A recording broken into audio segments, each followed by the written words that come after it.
కామాంధులు సైకోలు ఒకప్పుడు ఎక్కడో ఉంటారు, 1000 మందిలో ఒకడు దొరికితే చాలా పెద్ద విషయం అనుకునేవారు. కానీ మన మధ్యనే మామూలు మనుషులుగా గౌరవనీయమైన వృత్తుల్లో ఉండే వ్యక్తులు కూడా ఇటువంటి సైకోలు కామాంధులుగా మారుతున్నారా? ఈ రెండు సంఘటనలు మీరు చూస్తున్నాం కదా, అంటే ఈ 3-4 రోజుల్లో బయటకు వచ్చినవి ఇవన్నీ. ఏమనిపిస్తుంది మీకు? అంటే టీచింగ్ వృత్తి అనగానే మనం ఓహో చాలా గౌరవప్రదమైన వృత్తి అనుకుంటాం. ప్రతిరోజు ఈ అమ్మాయితోటి మెడిసిన్స్ వాడడము, సెక్స్ చేయడము, ఆ పిల్లలు 4వ క్లాస్ 3వ క్లాస్ చదివే పిల్లల మీద పడుకోవడం. ఇప్పుడు ఈ రోజులో గుడ్ టచ్ బ్యాడ్ టచ్ అని చెప్తున్నారు. ఇదేం టచ్ అనాలండి బాబా? ఈ దారుణం. పెద్ద పాప మెచ్యూర్ అయినప్పుడు 10 డేస్కో 15 డేస్కో ఆ అమ్మాయితో డైరెక్ట్గా సెక్స్ వాళ్ళు పాల్గొన్నాడంట. రెండోసారి చేశాడు, రెండోసారి చూసిందట. ఇప్పుడు దీని పర్యవసానాలుగా ఏం జరిగింది? సుఖవ్యాధులు వచ్చినాయి పిల్లలకి, తల్లికి వచ్చినాయి, పిల్లలకు వచ్చినాయి. ఇప్పుడు ఎంత దారుణంగా ఇప్పుడు 3 జీవితాలు నాశనం అవుతాయి కదా. ఇప్పుడు ఆవిడ అదే ఏడుస్తుంది, నాకు దిక్కేంటి, రోగాలు ఎలా తగ్గుతుంది. మనసుకి ఎన్ని గాయాలు అయ్యంటే అండి, మనిషి మానవ సంబంధాల గురించి ఆ పిల్లలకి ఎలాంటి భావన కలుగుతుంది? ఇప్పుడు 24 hours పోర్న్ వీడియోస్ చూసి ఆ స్టైల్లో చేయాలి, అంత టైం చేయాలి. ఇప్పుడు ఆ పాప తండ్రి పక్కన పడుకుంటానంటుంది. ఎందుకు?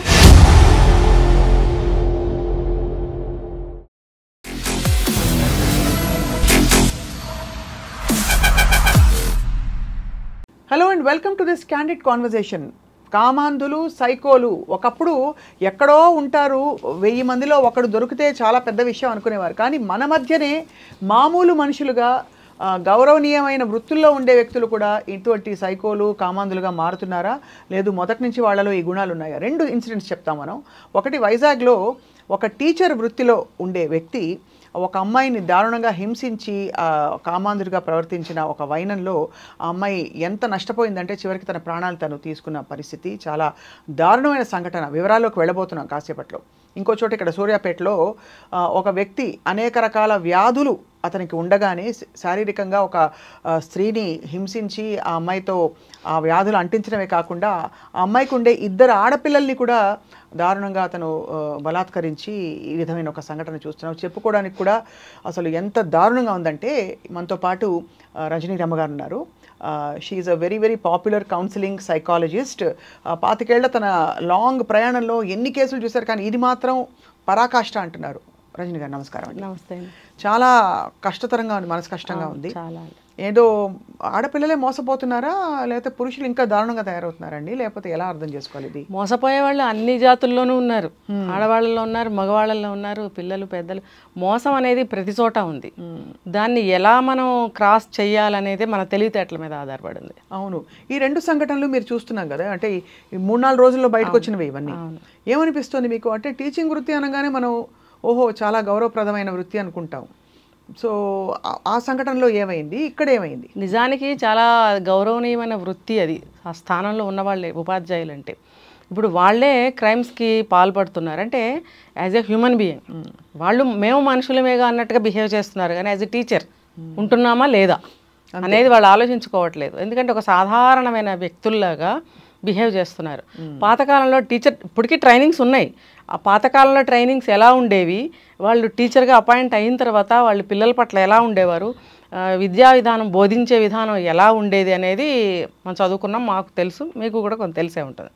ఇప్పుడు విద్యా విధానాలు టీచర్ స్టూడెంట్ల పట్ల ఎలా బిహేవ్ చేస్తున్నారు అనేది ఇది కూడా చూస్తున్నాం మనం. అవును. టీచర్ లాగా బిహేవ్ చేస్తున్నాడా, ఒక అబ్బాయిగానే బిహేవ్ చేస్తున్నాడు. అంతే కదా. నేను ఇప్పుడు వరకు చూసిన కేసులు చాలా వరకు ఇప్పుడు ఈ రోజుల్లో టీచర్ అనేవాడు ఒక అబ్బాయిగానే బిహేవ్ చేస్తున్నాడు, కానీ ఒక టీచర్ లాగా ఉపాధ్యాయుడిగా ప్రవర్తించడం లేదు, బాధ్యత లేకుండానే. ఒక పక్కన నుంచి ఈ విద్యా సంస్థల తరపున పోరాడేటువంటి పెద్దలు ఎవరైతే ఉన్నారో వాళ్ళు విద్యా విధానాలని మార్చాలి. ఒక ఉపాధ్యాయుడికి ముందు, ఒక డాక్టర్కి ముందు డాక్టర్ అని చెప్పి ఎలా పెడతారో గౌరవార్థము ఖచ్చితంగా ఇనిషియల్ లాగా, అలా ఒక టీచర్కి టీచర్ గారు అని పిలవడం కాదు, టీచర్ డిఆర్ లాగా టీఆర్ అని ఖచ్చితంగా పెట్టాలి అని ఒక కొత్త రూల్ని తీసుకొస్తున్నారు. దాన్ని పాస్ కూడా చేస్తారని అంటున్నారు. అంటే వాళ్ళకి సమాజము ఎటువంటి పట్టం కట్టాలని అనుకుంటుందో ఒక పక్క నుంచి, వాళ్ళకి ఎటువంటి గౌరవాన్ని ఇవ్వాలి, ఇస్తే బాగుంటుంది, వాళ్ళకి కూడా ఒక జాబ్ సాటిస్ఫాక్షన్, ఒక టీచర్ సాటిస్ఫాక్షన్ ఉండాలి అని ఒక పక్క నుంచి కోరుకుంటుంటే ఈ టీచర్లు ఏం చేస్తున్నారు? అంతే కదా. చిన్నపిల్లల మీద అఘాయిత్యాలు చేస్తున్నారు, ఇంకా బయటకు వచ్చి ఇలాంటివి కూడా చేస్తున్నారు. అవును. ఇప్పుడు అతను చేసింది ఏంటి? As a government teacher, government job రావడమే ఈ రోజుల్లో చాలా కష్టమైపోయిన రోజుల్లో అతను టాలెంటెడ్ అనుకోవాలి, మరి వచ్చింది జాబు. సరే, కో టీచర్ ఉంది, ఆవిడకి హస్బెండ్ సడన్గా ఎక్స్పైర్డ్ అయినప్పుడు ఆవిడకి ఒక 2 ఆడపిల్లలు ఉన్నప్పుడు కో టీచర్గా అతని సహాయ సానుభూతిని ప్రకటించాలి, వీలైతే ఇవ్వాలి. అవును. నువ్వు అభిమానేసి నేను నిన్ను ప్రేమిస్తున్నాను అని చెప్పి వెంటబడటం ఎలా ఉందండి? ఆ ఏజ్ ఎటువంటిది? 20, 30, 25 ఏళ్ల వయసు కానే కాదు అది. మరి వెంటబడటం ఎంత అసహ్యంగా ఉంది అది. వెంటపడి మళ్ళీ మోసం చేయడం. మోసం వెంట పడటమే కాదు, ఈమె ఒంటరిగా ఉంటుంది పిల్లల్ని పెట్టుకుని, తలుపు ముందు బయట, డోర్ బయట 3-4 నెలల వరకు రోజు వచ్చి బయట పడుకునేవాడట. ఎంత దారుణం. నువ్వు లేనిదే నేను బ్రతకలేను, నేను నీ తలుపు బయటే పడిగాపులు కాస్తున్నాను దేవదాసులాగా అని అలా చేయడము. ఇంకా పరాకాష్ఠ ఏంటంటే అన్ని పచ్చిమిరపకాయలు తెచ్చుకుని తినడం. ఎంత సైకో వృత్తి ఇది. సైకో కదా ప్రవృత్తి ఇది ఖచ్చితంగా. ఇప్పుడు నువ్వు నీ మీద ఇంత ప్రేమ ఉంది కాబట్టి నేను ఇంత కారం భరిస్తున్నాను కాదు, నీ సైకో మెంటాలిటీ కాబట్టి నువ్వు భరించగలుగుతున్నావు. అవును. మామూలుగా మనం ఒక పచ్చిమిరపకాయ తినగలమా? అవును. వితౌట్ బాయిల్డ్ తినలేం కదా. వాడు ఇన్ని పచ్చిమిరపకాయలు ఎలా తిన్నాడు అంటే అది అంటే పగ రగులుతూ ఉంటుంది వాడికి. పగ అంటే చెడే అనుకోకర్లా, ఒక కోరిక తీవ్ర రూపం దాలిస్తే దాన్ని ఉన్మాది అంటారు. ఆ ఉన్మాది స్థాయిలో ఉన్నాడు కాబట్టి తినగలిగాడు. ఆ భరించే శక్తిని ఉంటుంది వాళ్ళకి, అది కాబట్టి తినగలిగాడు. ఎటువంటి దానికైనా దారుణానికైనా తలపడగలిగి చెయ్యగలిగే స్థితిలో ఉంటారు కాబట్టి ఇది కూడా దారుణమే ఎన్ని పచ్చిమిరపకాయలు తినడం. అది అవన్నీ చూసినప్పుడు పోలీస్ కంప్లైంట్ ఇవ్వాలి ఎవరైనా కానీ కదా. పడకూడదు. ఈవిడేం చేసింది? ఇప్పుడు ఎప్పుడు కూడా వన్ సైడ్ మనం అనుకోకూడదు స్వప్న గారు. తప్పు ఒక చేత్తో చప్పుడు ఎప్పుడు రాదు, 2 చేతులు కలిస్తేనే సౌండ్. అలాగే తప్పు ఒక సైడ్ ఎప్పుడూ ఉండదు, రెండో వైపు ఖచ్చితంగా లొసుగు ఉండనే ఉంటుంది. అవును. మన అవకాశమే ఇస్తాం వాళ్ళకి. మనం అవకాశం ఉంది, అవతల వాడు మన దగ్గరికి రాడు, మీద చెయ్యడు, ఇంట్లోకి రాడు, సోఫాలో కూర్చోడు. అంతే కదా. మనం కొంచెం లూజ్ ఇస్తేనే వాడు వస్తాడు లోపలికి. ఇప్పుడు ఇక్కడ జరిగింది కూడా అదే. కానీ ఈ అమ్మాయి దాదాపుగా తెలివిగానే ప్రవర్తించింది. అలా చేసినప్పుడు ఏం చేసింది? నిజం అబద్ధం ప్రూవ్ చేసుకోవాలి కదా అని చెప్పి అవకాశం ఇచ్చింది. ఎలా?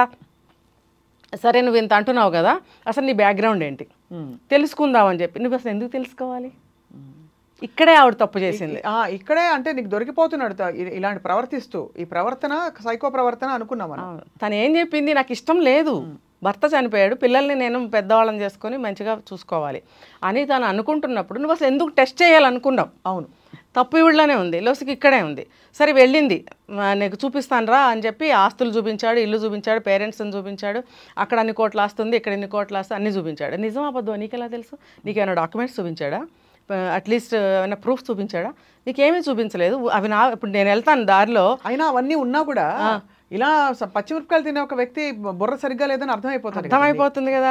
ఇప్పుడు నేను దారిలో వెళ్తుంటాను, ఆ బిల్డింగ్ నాదే అంటే మీరు నమ్మచ్చు కదా. అవును. ఈ రజనీరమ్మ గారి బిల్డింగ్, రోజు మీరు ఆ దారిలో వెళ్తుంటే ఆవిడ చెప్పారు ఇదే ఆవిడ బిల్డింగ్ అని అనుకుంటారా లేదా? అలాగే ఆవిడ కూడా అలాగే అనుకుని ఉండొచ్చు. నిజంగా ఉన్నాయో లేదో ఆస్తులు మనకు తెలియదు. ప్లస్ ఇవన్నీ చూపించిన తర్వాత కొంతకాలం గడిచిన తర్వాత నమ్మేసింది. తర్వాత పేరెంట్స్ని పంపించాడు, ఒప్పించండి అని. డైరెక్ట్గా అయితే ఒప్పుకోలేదు, నాకు వద్దు పెళ్ళి, నేను పిల్లల్ని చూసుకోవాలి. ఓకే, బాగుంది అక్కడ వరకు. పేరెంట్స్ని కూడా పంపించి రాయబారం చేయించాడు.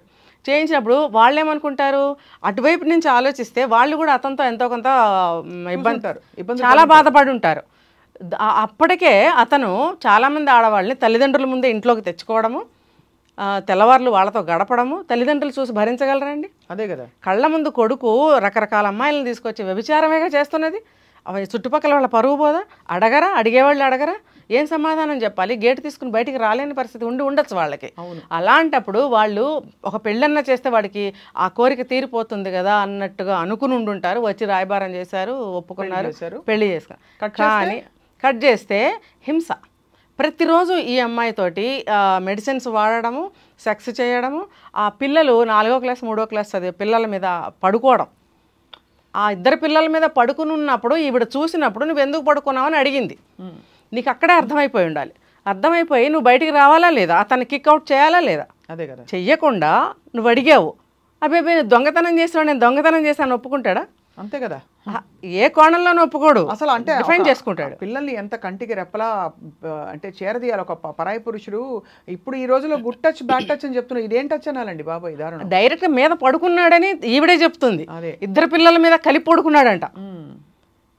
చూసారు, విన్నారా ఈ దారుణం ఎప్పుడన్నా? చిన్న పిల్లలు 3-4 క్లాసులు చదివే పిల్లలు, చిన్న చిన్న శరీరాలు, ఇద్దరి మీద కలిపి పడుకున్నాడు. నువ్వు చూసినప్పుడు అసలు నేను నిద్రపుచ్చుతున్నాను, అసలు నువ్వెవడో నిద్రపుచ్చడానికి? నువ్వు మా తండ్రివా, లేకపోతే ఒక 20 ఏళ్ళ నుంచి సాకావా వీళ్ళని, ముద్దు చేసావా? నువ్వు జోకొట్టందే నిద్రపోకుండా ఉండే స్థితిలో ఉన్నారా వాళ్ళు? తల్లి కదా అవన్నీ చూసుకుంటుంది. మరి నీకు ఎంత బాధ్యత వచ్చేసింది? నువ్వు నిద్రపుచ్చేవాడు అలా పడుకుంటావా? నీకు అక్కడే రావాలి, ఈవిడికి డౌట్ అక్కడే రావాలి. నువ్వు మరి ఇన్స్టింక్ట్స్ పని చేయలేదని అనాలి. లేదు బలైపోయింది ఆవిడ ఓన్ ఎమోషన్కి, ఆవిడ అంటే లేదు నమ్మపలికాడు. అది అదేంటంటే దాన్ని ఏమంటారంటే మాయ చేసి నమ్మబలికి, అబ్బెబ్బే అలా కాదు ఇలా కాదు, నువ్వు పొరపాటు పడుతున్నావు పిచ్చిదానా, నువ్వంటే నాకు ఎంత ప్రేమ, అది ఇది అని పిచ్చి మాటలు చెప్పుంటాడు. అవును, ఆవిడే చెప్పింది ఆ మాట. ఆ మాటలకు నేను మళ్ళీ బోర్లా పడిపోయి సరేలే ఏదో పొరపాటు జరిగిందిలే, అక్కడే కదండి సరేలే పొరపాటు జరిగింది అన్నప్పుడు ఆ పొరపాటే నువ్వు మనసుకు వచ్చేసింది పొరపాటని. నువ్వు ఆ పొరపాటుని నువ్వు అక్కడ ఎందుకు కట్ చేయలేదు? అదే నువ్వు అక్కడ కట్ చేసినట్టయితే ఆ శని వదిలేదు కదా, లేకపోతే నువ్వే వెళ్ళిపోకపోయినావా? మళ్ళీ రెండోసారి చూసింది. అలా జరుగుతూనే ఉంది ఇద్దరు పిల్లల మీద. పెద్ద పాప మెచ్యూర్ అయినప్పుడు 10 డేస్కో 15 డేస్కో ఆ అమ్మాయితో డైరెక్ట్గా సెక్సువల్లో పాల్గొన్నాడంట. ఈవిడ చూసిందట బాబోయ్, అసలు చూసిందంట. చూడండి తల్లి ఏం తల్లి అండి అసలు. నువ్వు వాడు ఎవడు, నీ పవిత్రంగా పెంచుకున్న నీ కన్న కూతురు మీద ఎవడో అత్యాచారం చేస్తుంటే అవతల పడేయాలి అసలు. యాక్చువల్లీ చట్టాన్ని చేతిలో తీసుకోమని కాదు, అంత ఆగ్రహం రాదు కదా. అసలు నువ్వు ఏం చేసావు, యాక్షన్ ఏం తీసుకున్నావు, ఫస్ట్ ఎయిడ్ ఏం చేసావు? నువ్వు వెళ్ళి కంప్లైంట్ చేయాలి, చుట్టాల పక్కాలకి చెప్పాలి, నలుగురిని పోగేయాలి, వాడిని కిక్అవుట్ చేయాలి. నువ్వు కారణం ఏముంటుంది? కారణం మళ్ళీ అలాగే నమ్మబలికాడంట. అదేం కాదు ఇదేం కాదు, నువ్వు ఎంత నమ్మబలికినా నువ్వు చేసింది కళ్ళారా చూశాను, సరే ఒకసారి కదా అని ఊరుకున్నానంటుందండి. అసలు మనిషి తల్లి రెండోసారి చేశాడు, రెండోసారి చూసిందట, మళ్ళీ అడిగిందండి. నువ్వు అడగటం ఏంటి? నువ్వు ఇమ్మీడియట్గా పిల్లల్ని తీసుకు వెళ్ళిపోవాలి కదా. చైల్డ్ రైట్స్ పోలీస్ కంప్లైంట్ ఇవ్వడం, చైల్డ్ రైట్స్ కమిషన్కి వెళ్ళడం కదా. చదువు వెల్ ఎడ్యుకేటెడ్ టీచర్ ఆవిడ, ఏం తెలియదు చెప్పండి ఆవిడకి. ఇప్పుడు కోర్టుల చుట్టూ తిరుగుతుంది, సెక్షన్స్ మాట్లాడుతుంది, రీజనింగ్స్ చెప్తుంది ఆవిడ. ఇవి అప్పుడు తెలియలేదా? ఇప్పుడు దీని పర్యవసానాలుగా ఏం జరిగింది? సుఖవ్యాధులు వచ్చినాయి పిల్లలకి, తల్లికి వచ్చినాయి, పిల్లలకు వచ్చినాయి, వాడికి శరీరం అంతా రోగాలు పుట్టాయి. ఏం చేస్తున్నాడు? కొంచెం డబ్బు బాగా ఉందని ఒక పక్కన చెప్తుంది. ఈ క్రమంలో ఒక పాక్షికంగా డబ్బు ఉందనే నమ్మాలి, అంత ప్రాపర్టీ లేకపోయినా ఎంతో కొంత ఉందని నమ్మాలి. ఎందుకు అని అంటే వైద్యం చేయిస్తున్నట్ట, పెద్ద పెద్ద హాస్పిటల్స్కి తీసుకెళ్ళి వైద్యం చేయిస్తున్నాడు. కన్సల్టేషన్ అయిపోగానే బయట కూర్చోబెడతాడట, డాక్టర్తో తనెళ్ళి మాట్లాడతాడట. మరి ఆ హాస్పిటల్ ఏం హాస్పిటల్ అండి, ఏం డాక్టర్స్ వాళ్ళు? ఇప్పుడు తల్లికి వచ్చింది ఓకే, భర్త నుంచి భార్యకు వచ్చింది అని డాక్టర్స్ అనుకోవచ్చు, వైద్యం చేయొచ్చు, ఓకే. పిల్లలకు వచ్చినప్పుడు డాక్టర్స్ ఎందుకు డౌట్ చేయలేదు? అసలు వ్యవస్థ ఏమైపోతుందండి బాబోయ్. ఇక్కడ తప్పు ఈవిడితో పాటు డాక్టర్స్ కూడా తప్పు కదండి. అవునవును, అంతే కదా. పిల్లలకి రావడం ఏంటి అంటే పిల్లలకి బహుశా వాడు ఏం చెప్పాడో తెలియదు కానీ ఎక్కడైనా అంటే గర్భం దాల్చినప్పుడే వచ్చిందని అనుకున్నారా, లేకపోతే అలా తెలియకుండా కూడా ఉండదే? డాక్టర్లు పిచ్చోళ్ళు అండి, మనకి సైన్స్ తెలియదు అనుకుందాం. డాక్టర్ వ్యాధులు ఆఫ్ కోర్స్ డెఫినెట్లీ మీరు అన్నట్టు అది తప్పకుండా అది సెక్షువల్ కాంటాక్ట్ ఉంటేనే అయ్యే వ్యాధులు. ఒకవేళ పిల్లలకి కూడా అటువంటిది ఏదైనా అంటగట్టి ఉండొచ్చుగా. వీళ్ళు వేరే వాళ్ళతో తిరిగారు, తల్లి కూతుళ్ళు తిరుగుతున్నారు, అందుకనే ఇలా వచ్చింది. ఏం నమ్మబలికాడు అక్కడ? యాజ్ ఎ ఫాదర్ నాకు తప్పదు కదండి వైద్యం చేయిస్తున్నాను అని చెప్పాడా? ఇంత కట్టలేమన్నా డబ్బులు ఇచ్చాడా? ఏది ఏమైనా మరి డాక్టర్స్ ఎందుకు ఊరుకున్నారో వాళ్ళకే తెలియదు. వాడు ఎక్కడ పోయాడా అని ఇప్పుడు అంటే వాడిని ఏం చేస్తే న్యాయం జరుగుతుంది? అసలు ఏ రకమైన శిక్ష వేయాలి చెప్పండి? చివరికి ఇప్పుడు ఈవిడ బయటకు వచ్చేసి నానా అల్లరి చేసి ఇప్పుడు చేస్తుంది, చేతులు కాలిన తర్వాత ఆకులు పట్టుకుంటే ప్రయోజనం ఏమని చెప్పండి? ఇప్పుడు నానా అవస్థలో పడుతుంది ఒంటరిగా, వాడేటో పరారైపోయాడు. వాళ్ళ పేరెంట్స్ కూడా ఏం మాట్లాడతారు? ఇప్పుడు వాళ్ళని కూడా వేయాలండి. అవును, వాళ్ళని కూడా తప్పు వాళ్ళది కూడా ఉంది. అతను అలాంటి వాడని తెలిసి ఈ అమ్మాయిని రాయబారం చేయటం, ఇండైరెక్ట్గానైనా సరే ఈ అమ్మాయిని హెచ్చరించాల, మేము ఏదో ఒక నిస్సహాయ స్థితిలో వచ్చామమ్మ నీ దగ్గరికి, ఇది పరిస్థితి, నువ్వు నిర్ణయించుకో అని ఒక మాట అనగలిగి ఉండాలి కదా. అంతే. ఇప్పుడు నిన్న ఒక తాతని చంపాడు ఒక మనవడు, బాగా కోటీశ్వర్ల బిడ్డ, జనార్దన్ రావు గారి మనవడు. తల్లిని కూడా కత్తిపోట్లు పొడిచినప్పుడు ఆవిడ ఏం చేసింది? ఇమ్మీడియట్గా 100కి ఫోన్ చేసింది ఆవిడ. క్రిమినల్ ఇంట్లో ఉన్నప్పుడు ప్రతి ఒక్కళ్ళు కూడా బాధ్యతతో మెలగాలి. ఇప్పుడు ఎంత దారుణంగా ఇప్పుడు 3 జీవితాలు నాశనం అయిపోయాయి కదండి. ఇప్పుడు ఆవిడ అదే ఏడుస్తుంది, నాకు దిక్కేంటి, ఈ రోగాలు ఎలా తగ్గుతాయి, ఆ పిల్లలకి పెళ్ళిళ్ళ తర్వాత సంగతి అది ఎప్పుడో. ప్రస్తుతం వాళ్ళ చదువులేంటి, ప్రస్తుత జీవితం ఏంటి. అసలు వాళ్ళు పిల్లలు అంటే ఏ వయసులో వాళ్ళకి శారీరకంగా పడ్డ గాయాలు ఓకే, మనసుకి ఎన్ని గాయాలు అయ్యి ఉంటాయండి. అసలు మనిషి మానవ సంబంధాల గురించి ఆ పిల్లలకి ఎలాంటి భావన కలుగుతుంది ఇప్పుడు? ఇంకా హెల్తీగా ఉండగలుగుతారా? రోగాలు వచ్చాయి శరీరానికి, నెక్స్ట్ వాళ్ళ ఫ్యూచర్ ఏంటండి? అదే వాళ్ళ ఆ పిల్లల బ్రతుకులు ఏంటి చెప్పండి. కానీ ఇక్కడ ఒకటే, ఎప్పుడు కూడా మనం ఇలాంటి సంఘటనలు చూసినప్పుడు నేర్చుకోవడం అప్రమత్తత తప్ప ఏమీ లేదు కాబట్టి రజనీ గారు ఏం చేయాలండి? ఇప్పుడు ఆ రెండవ సంఘటన విశాఖపట్నం, అది కూడా ఘోరం. రెండు సమానమైన ఘోరాలు అనమాట. వీడు ఒక సైకో, వాడొక సైకో. వీళ్ళనట వీడు అనకూడదట, వారు వీరు అనాలి మనం. మగవారు అని ఎవరంటున్నారు? మనం అనాలి. అదే ఇటువంటి మృగాల్ని మనము అండి బండి మగవాళ్ళు అనాలట, వాడు వీడు అనకూడదు వీళ్ళని. ఇటువంటి దుర్మార్గుల్ని ఎంత పెద్దవాళ్ళనైనా సరే సందర్భానుసారంగా వీడని మాట్లాడుకునే సమాజం ఇది. ఈ వీళ్ళు చెప్తున్నారు ఇలాంటి దుర్మార్గుల్ని వాడు వీడు అనకూడదు. వీళ్ళంటే ఎవరు? పబ్లిక్. అదే పబ్లిక్ అంటే పబ్లిక్ ఏదో ఇప్పుడు సోషల్ మీడియా వచ్చాక ఏదో ఒకటి ఎక్స్ప్రెస్ చేయాలని, కానీ అది ఒక కుటుంబంలో జరిగిన ఒక ఇంత బాధ, కడుపు మంట అని తెలిస్తేనే వాళ్ళకి, అది వాళ్ళ వరకు వస్తే కానీ తెలియదు. ఆ విశాఖపట్నంలో దారుణం కూడా చాలా దారుణం అండి. ఆడపిల్ల దొరికిందని చెప్పి నీ ఇష్టం వచ్చాడు వాడుకుంటావా? వాళ్ళ ఆస్తిపాస్తులు అమ్మి కట్న కానుకలన్నీ వాడి మొహాన పోసామని తల్లి నడి రోడ్లో నుంచి ఏడ్చి చెప్తుంది. పూరిపాకలో ఉండాల్సిన కర్మ మాకేంటండి? ఇల్లు అమ్ముకున్నాము, ఆస్తులు అమ్ముకున్న వాడికి ఇచ్చాము కట్న కానుకలు. మేము ఇప్పుడు పూరిపాకలో ఉంటున్నాం, బిడ్డను పోగొట్టుకున్నాం, మాకేం మిగిలింది? అది ఇప్పుడు కొడుకు లేడంటే కొడుకు ఉన్నాడు, రేపొద్దున ఆ అబ్బాయి పరిస్థితి ఏంటి? రోడ్డును పడ్డట్టే కదా. ఇల్లు వాకిలు లేదు, ఆస్తిపాస్తులు లేవు, ఉన్నదంతా పిల్ల బాగుండాలి అని చెప్పి ఇచ్చారు. ఏదో ఉన్నంతలోనే. అతను ఏ వృత్తిలో ఉన్నాడు? అతను ఏం జాబ్ చేస్తాడో మరి. వాడికి ఒక సింహాసనము, ఒక సూటు, పెళ్ళి మొత్తం గ్రాండ్గా చేసినట్టు ఫోటోలు. మనిషి వెళ్ళిపోయింది, కూతురే వెళ్ళిపోయింది కదా. అంతే, కూతురు వెళ్ళిపోయింది. ఇప్పుడు పెళ్ళైన రోజు నుంచి వాడు ప్రవర్తించే తీరు ఒక మృగాలైన వేళ పాళ ఇంత టైము ఇన్నిసార్లు అని ఉంటుంది వాటికి కూడా. వీడికి లేదు. అడ్డమైన మందులు వాడతాడట ఆ స్ట్రెంగ్త్ కోసం. మళ్ళీ 24 hours పోర్న్ వీడియోస్ చూసి ఆ స్టైల్లో చేయాలి, అంత టైం చేయాలి, ఇలా చేయాలి, అలా చేయాలి. హింసాకాండ అంతే, ఇంకా దానికి వేరే పేరు ఏమీ లేదు. అది మనిషి బొమ్మ లేకపోతే ఏంటి?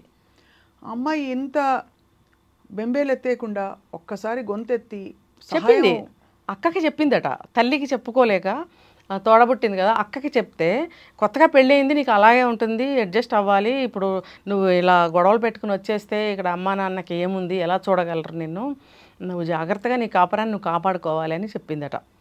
సరే, తర్వాత కొద్ది రోజులు అయిన తర్వాత అతను వాడే పిల్స్ ఏవైతే ఉన్నాయో ఫోటో తీసి బావగారికి పంపింది, అంటే అక్క భర్త. అతనేం చేశాడు? నెగ్లిజెన్సీ. ఇప్పుడు అతని సొంత చెల్లి అయితే అలా నెగ్లెక్ట్ చేస్తాడండి? చేయడు. భార్య చెల్లి కాబట్టే కదా. మన ఇంట్లో పిల్ల పాపం కొత్తగా పెళ్ళయింది, నన్ను నమ్మి నాకు కదా ఇది పంపించింది అని ఇంకో కొంచెం ఎక్కువ రెస్పాన్సిబిలిటీ, గౌరవాన్ని అతను తీసుకుని అది ఏంటనేది వాచ్ చేయాలి కదా. ఏం చెప్పాడో తెలుసా అతను?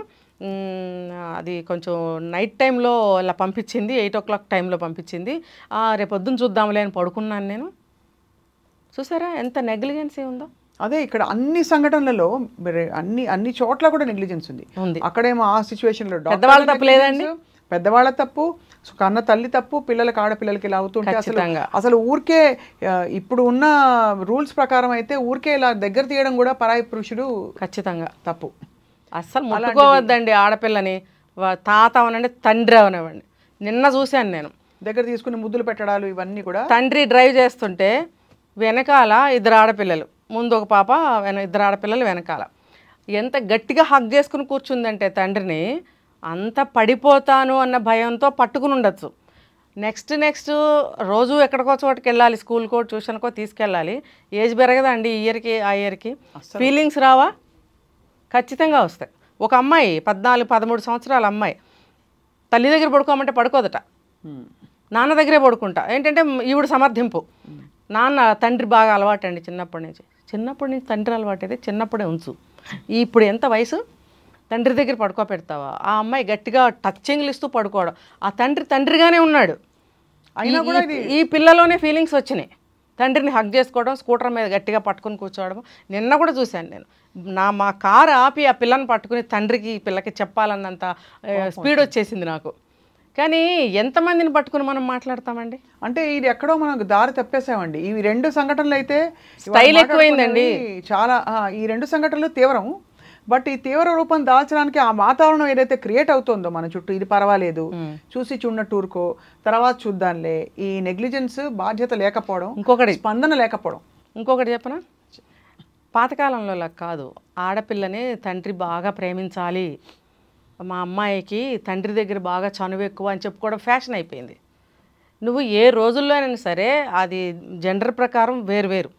అతను మేలు, ఈ పాప ఫిమేల్ అయినప్పుడు ఎటువంటి రిలేషన్ అయినా సరే టచ్ ఎందుకండి, నోటితో మాట్లాడు, అమ్మ తల్లి పాప అని మాట్లాడు, నీ బాధ్యత నువ్వు నిర్వర్తించు, ఇవ్వవలసిన సౌకర్యాలు ఇవ్వు, పిల్లని బాగా చదివించు, ధైర్యాన్ని ఇవ్వు, ఆ కోర్స్ చేయించు, ఈ కోర్స్ చేయించు, నువ్వు ఒక బాడీ గార్డ్ లాగా, గార్డియన్ లాగా నువ్వు బిహేవ్ చేయి.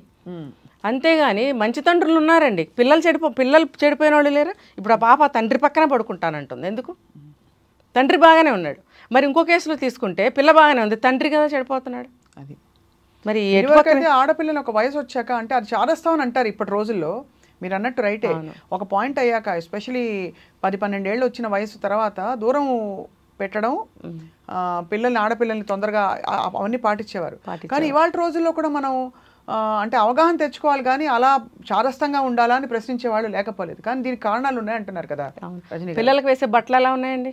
అదే ఇప్పుడు 10 years 11 years వస్తే పిల్లలు బాడీలో ఎన్ని చేంజెస్ వస్తున్నాయి. మరి ఎటువంటి బట్టలు వేస్తున్నావు నువ్వు? తండ్రి పక్కన మెడ చుట్టూ చేతులేసి కాళ్ళల్లో కాళ్ళు దూర్చేసి కూర్చుంటున్నారు ఆడపిల్లలు. 20 ఏళ్ళు వచ్చినా కూర్చుంటున్నారుగా. దీన్ని ఏమనాలి? ప్రేమ అనాలా? కల్చర్ అనాలా? రోజులు మారిపోయినాయి అనాలా? మీ రోజుల్లో కాదు మేము వేరే అనాలా? ఏమనాలి? చాలా అన్నీ ఒకటే. ఇప్పుడు ఈ వైజాగ్ కేసు తీసుకుంటే తీవ్రంగా హింస పెట్టాడు అమ్మాయిని. పెట్టి ఆ అమ్మాయి భరించలేక చెప్తే ఎవరు పట్టించుకోలేదని ఆ బావ అనే ఆయన కూడా తెల్లవారు చూద్దాంలే అనుకున్నాడంట, ఊరుకున్నాడు. మిడ్నైట్లోనే కాల్ వచ్చింది, మీ అమ్మాయికి ఒంట్లో బాగాలేదు అని ఫోన్ చేశాడట. ఫోన్ చేసి వెళ్ళి చూస్తే చనిపోయింది, ఉరి పెట్టుకుని చనిపోయింది. మరి ఈ బావ అనే ఆయన మేల్కొని ఉంటే ఆ విషయంలో ఇమీడియట్గా యాక్షన్ తీసుకుని ఉంటే ఆ పాప బతికేది కదా. అదే రోజు జరిగింది. సేమ్ 8 o'clockకి మందు డబ్బా పంపించింది ఫోన్లో, మిడ్నైట్లో కాల్ వచ్చింది, చనిపోయింది. కానీ అది సరే, జరగరాని దారుణం జరిగిపోయిందండి. అమ్మాయి సరే ఆ బావకు చెప్పింది అది. ఒక్కసారి ధైర్యం తెచ్చుకుని, మొదటి విషయంలో ఆ తల్లి కూడా భర్త మీద తిరగబడ్డానికి ధైర్యం చూపించకపోవడం, ఇక్కడ కూడా తిరగబడ్డానికి ధైర్యం చూపించకపోవడం. పశువు అండి వాడు. అలాంటి వాడి దగ్గర ఎంత బలం ఉండుంటుంది. చిన్నపిల్ల, ఆడపిల్ల, ఫస్ట్ టైం పెళ్లి చేసుకుని మొదటిసారిగా సంసార జీవితం అనుభవిస్తున్న ఆ పిల్ల శరీరము ఎంత సున్నితంగా ఉంటుందండి. ఎదురు తిరగగలగదా? తిరిగితే మాత్రం ఇలా అంటే పడిపోతారు ఆడపిల్లలు. అదే ఒక సాంప్రదాయంగా పెరిగిన, మీరు అన్నట్టు ధైర్యం తెచ్చుకుని ఎవరికైనా ఇంటికి వచ్చేసి చెప్పాలి. అక్క సలహా ఇచ్చిందిగా, నువ్వు ఇంటికి వచ్చేస్తే చాలా ఇబ్బందులు వస్తాయి. అదే కాబట్టి ఇంకా తనకేం పాలుపోక ఎవరు అర్థం చేసుకోరు. ఈ హింస నేను భరించలేను. రెండోది రజనీ గారు, ఏ మాటకు ఆ మాట, ఎంత అభివృద్ధి పరిణితి చెందిన మహిళలైనా ఈ సిచ్యువేషన్స్ వచ్చినప్పుడు మాత్రం లోపల సున్నితత్వాన్ని వాళ్ళు పక్కన పెట్టి గీత దాటలేకపోతున్నారు. ఎందుకంటే ఇవాళ మీరు ఏదో పాత సాగుతుంది, అరిటాకు ముళ్ళు మీద పడినా, ముళ్ళు అరిటాకు మీద పడినా అరిటాకే నష్టం అని. ఎక్కడ ఏ సిచ్యువేషన్ ఎదుర్కొన్నా ఆడపిల్లనే అంటారు, నువ్వే తినగాలేమేమో, ఆ మాత్రం భర్తలు ఉండరా, మంచి రచకుడు, ఇలా రకరకాల పిచ్చి పిచ్చిగా చెప్పి సమర్థిస్తారు తప్ప ఈ ప్రవర్తనకి ఎక్కడా ఇది లేదు. మరోవైపు మనకి చట్టాలు, సుప్రీంకోర్టు మ్యారిటల్ రేప్ గురించి మాట్లాడడం, ఇవన్నీ ఒకవైపు జరుగుతున్నది ఇది. సో ఇప్పుడు ఏమంటారు రజనీ గారు, అంటే ఇలాంటి సిచ్యువేషన్, అసహజ పరిస్థితులు ఖచ్చితంగా అవి ఎదురవుతున్నప్పుడు మనకి రెడ్ ఫ్లాగ్స్ని గమనించి మనం వెంటనే ఏం చేయాలి చెప్పండి? తల్లిదండ్రులకి చెప్పినప్పుడు, ఎవరికి చెప్పినా సరే ఫ్యామిలీలో ఇమీడియట్గా రియాక్ట్ అయ్యి ఇది ఏంటని ఆలోచించగలగాలి. నెగ్లిజెన్సీ అండి. ఇప్పుడు చాలామంది ఒక స్థాయిలో ఉన్న ఫ్యామిలీస్ ఉంటాయి, బాగా డబ్బు లేని ఫ్యామిలీస్, ఎలాగోలా పెళ్లి చేసి బయటికి పంపించేయాలని చూస్తారు ఆడపిల్లల్ని. నిజానికి వాళ్ళ ఇంటి పరిస్థితులు అలా ఉంటాయి. ఆడపిల్ల పెళ్లి చేసి పంపకపోతే అది ఇంకో రకమైన బాధ కాబట్టి వాళ్ళకి అలా అనుకుంటారు. కానీ పెళ్లి చేసి పంపిన తర్వాత ఎప్పటికప్పుడు ఆ అమ్మాయి గురించి కనుక్కుంటూ ఉండాల్సిన బాధ్యత తల్లిదండ్రులకు ఉంది, సిబ్లింగ్స్కి కూడా ఉందండి. అంతే కదా. ఆ ఇంటి అల్లుడైనంత మాత్రాన అతను పరాయాడు కాదు కదా, అతనికి కూడా బాధ్యత ఉంటుంది. ఎవరైనా సరే ఫ్యామిలీ మెంబర్స్, అరే ఇలా చెప్పింది ఏమై ఉంటుంది అని చర్చించుకోవడం, అంటే తల్లిదండ్రుల తరఫు నుంచి తప్పు జరగకూడదు. మీరన్నట్టు ఈ అమ్మాయి కూడా అలాంటిది ఏమైనా ఉంటే బయటకు వచ్చేసి ఈ మినిమం చదువుకుంటున్నారుగా, 10th క్లాస్ చదివినా సరే ఈ రోజుల్లో మంచి జనరల్ నాలెడ్జ్ ఉంటుంది అందరికీ. అవును. నెట్ అది మన సెల్ ఫోన్ మొబైల్ యూజ్ చేయడం ప్రతి ఒక్కరికి వస్తుంది, అన్నీ తెలుసుకోవచ్చు. చదువు లేని వాళ్ళు కూడా మొబైల్ ఆపరేట్ చేస్తున్నారు బ్రహ్మాండంగా. మరి వీళ్ళు ఎందుకు ఇలాగా భయపడుతున్నారు ఫ్యామిలీ పరంగా? కానీ అమ్మో భర్తను వదిలేసి వెళ్ళిపోతే నన్నేమంటారు అని అంటే ఆ కేటగిరీ మనుషులు ఎక్కువగా భయపడుతున్నారు. బాగా హైలీ ఎడ్యుకేటెడ్ సిటీస్లో ఉండేవాళ్ళు ఇటువంటి సందర్భాల్లో భయపడటం లేదు, కానీ ఊళ్ళల్లో ఒక స్థాయిలో ఉన్నవాళ్ళు భయపడుతున్నారు. కానీ ఇప్పుడు మీరు అడిగినందుకు నేను చెప్తుంది ఏంటంటే భయపడకండి. ఇలాంటి సిచ్యువేషన్స్లో మీకు దుర్భరంగా అనిపించినప్పుడు, అది కష్టపడుతున్నప్పుడు, మీకు కష్టమే కదా పడుతున్నారు, కష్టం అనిపిస్తుంది కదా, అనిపిస్తుందని తెలిసినప్పుడు మీరు ఇమీడియట్గా బయటకు రండి. బయటకు వచ్చి చెప్పండి, నలుగురికి చెప్పండి, తల్లిదండ్రులతో తీవ్రంగా ఖండించి చెప్పండి. ఇంకా బోల్డెన్ అవకాశాలు ఉన్నాయి, షీ టీమ్స్ ఉన్నాయి, ఉమెన్స్ ప్రొటెక్షన్ సెల్స్ ఉన్నాయి, పోలీస్ స్టేషన్స్ చూడండి. ఈ సందర్భంగా నేను ఇది కూడా చెప్తున్నా, కేసు వెళ్ళి ఇలా అండి అని చెప్తే కేసు తీసుకోవట్లేదు, అంతే ఫైల్ చేయటం లేదు, వినేసి వెళ్ళండి అమ్మా ఫ్యామిలీ మ్యాటర్స్ మీరే సెటిల్ చేసుకోండి అంటారు, ఫ్యామిలీ దులిపేసుకుంటున్నారు. పాపము చాలామంది అనుకుంటారు పోలీస్ దగ్గరికి వెళ్ళి మనం కంప్లైంట్ ఇస్తే మనకి ఊరట కలుగుతుంది, ఏదన్నా ఒక సొల్యూషన్ దొరుకుతుంది అని. ఇప్పుడు అది కూడా వాళ్ళు ఏమి చేయటం లేదు. వాళ్ళకి కేసులు ఎక్కువ అంటున్నారట.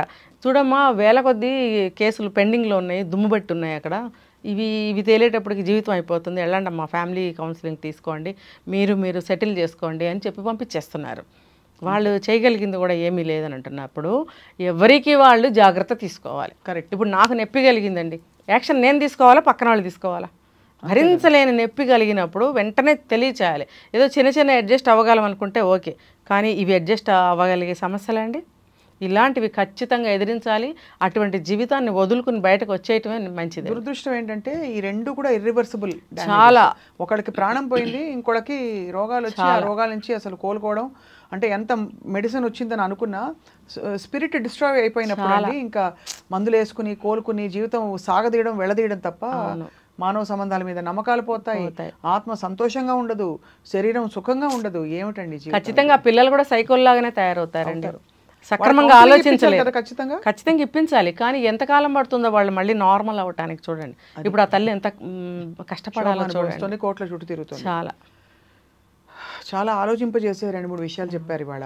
నాకు గుండె భారం అయిపోయిందండి విని అసలు నిన్నటి నుంచి నాకు సరిగ్గా లేదు మైండ్. నిజంగా నేను చాలా బాధపడిన కేసులు అంటే ఈ 2 ఎన్నో జరుగుతున్నాయి. ఇవి అసలు నాకు చాలా రేరెస్ట్ కేసుల్లాగా అనిపించినాయి. దారుణం అండి. అంటే కోల్కతా కేసు నుంచి మనం ముందే దాన్ని మించిన కేసులు చేస్తున్నారంటే ఎక్స్పర్ట్లు అయిపోయారా వీళ్ళు? అదే అర్థం కావట్లేదు. అంటే మన మధ్యనే ఉన్నారు వీళ్ళు, మన మధ్యనే భయానకమైన విషయం. ఎవరిని నమ్మాలన్న భయంగా.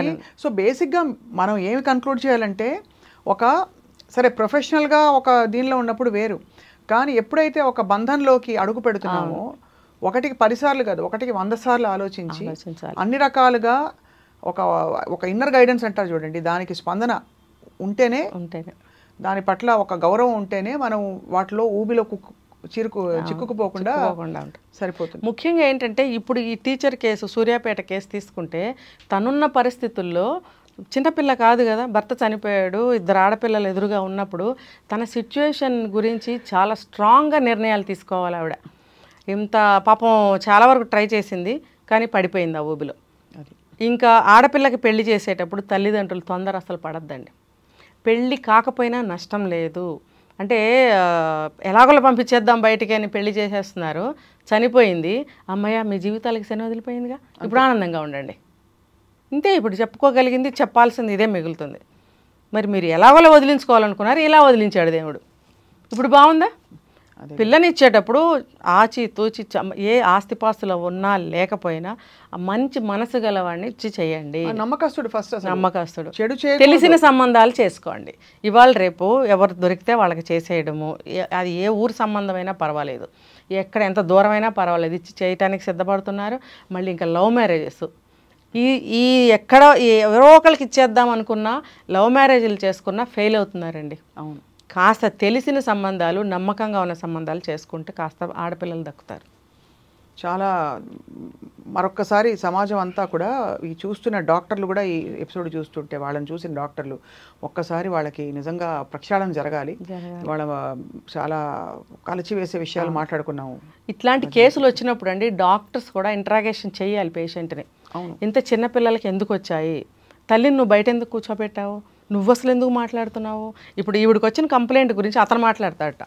అది ఇప్పుడు నాకు జ్వరం వచ్చింది, లోపల సిమ్టమ్స్ సీజనల్గా మారుతూ ఉంటాయి.